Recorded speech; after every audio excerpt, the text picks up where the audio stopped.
Na. Pakak apa pula nak? Na. Oh, Tui. Hah? Lain tak ada gebot? Mengapa? Mek pin mari. Kembali ada kecil. Aduh. Lah beralamu berhubungan juga gebot. Ala 3 tahun mek pin. Batu mek pin. Lah 3 tahun. Iyo. Bentuk itu mah. Ya, ambo kecil na sebenarnya. Sianang gebot na sebenarnya aku. Lah. Si gebot tu. Si gebot ko, nah, pacarnya yang pertama lah banyak. Nang kedua, setiap orang yang berpacaran jaga gebot ko, ndak adu ndak kanai. Aja mah gara-gara mek pin. Kau serius kok? Yalah. Tui. Nah, beri 6 lapikun.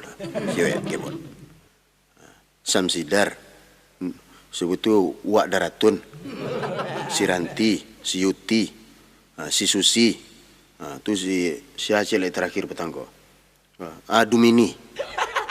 Jangan bakar aja mek pin. Serius mek pin. Calik ke rumah. Si mantan-mantan gebot tu sudah. Ada nam pikun, ada nama-nama seorang aja bagai. Ada pikun bagai. Ada nama ngecek seorang aja bagai. Nama masuk kagak duit jo baratua. Jadi mulai kini jual bola. Nah, ngaputuin gebot pindah kamu. Nah, Aku yo parah gebot Pak mek pin. Lah 3 tahun baru ketahuan dulu yalah. Tui. Ambo permisi lu di. Ada gebot kemari tu Bako lah siku salah mek pin. Bako je lah. Assalamualaikum bebek tayang. Waalaikumsalam. Baru tu kayak itu mana dia mengecek udah tu. Kamu udah tadi dah. Kamar, nak ada dah kamar dia. Tadi Uwi calik ke rumah udah nak ado do.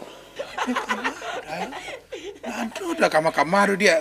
Jawe selau dah kamu tadi dah. Dia nak ada dah kamar. Kamu udah tadi dah. Ada dah kamar dia. Lah mulai baduto udah kini udah. Nak ada dah baru tu dia. Adik sana udah pecinta kininya dia. 3 tahun lamonyo dah. Lah mulai udah baduto dah. Tidak ada dah dia. Percayalah dia. Udah kau tahu dia nak. Anak Pak Ustaz dah sama dia.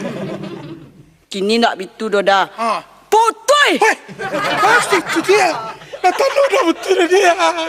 Pokoknya putui. Nak tahu dah betul dia. Gebot. Akhirnya kau diputuskan oleh pacarmu. Itu yang mau minta. Oh, jadi wang nak mau pindah ya? Wang pindah dan lalang. Jalan yang, hoi, jalan yang. Sekuang lu, sekuang jalan.